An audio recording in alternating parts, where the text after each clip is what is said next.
Well, think back to the year 1969. It was the year of Vietnam. The Manson family murders. And Woodstock.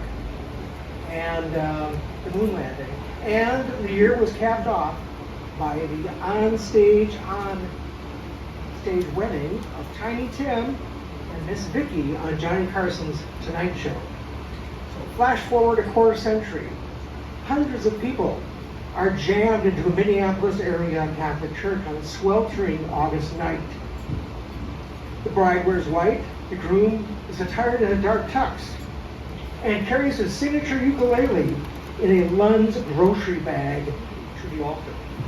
This is the third and final wedding of Tiny Tim, the warbly crooner who made a career out of one hit, his falsetto take, on the 1920s song Tiptoe Through the Tulips, plucked on a ukulele.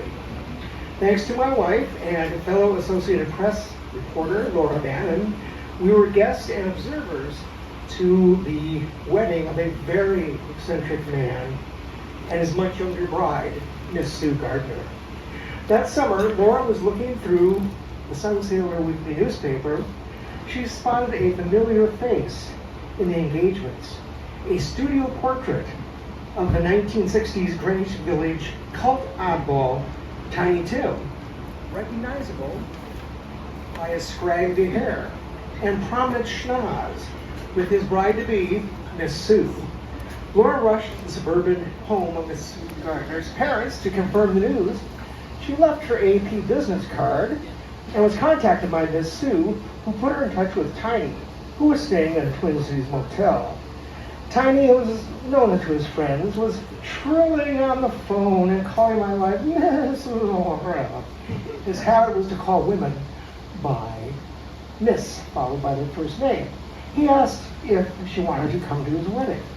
And my wife was frantically, I was frantically motioning, yes, yes, yes. The marriage would happen, Lord willing, according to the invitation.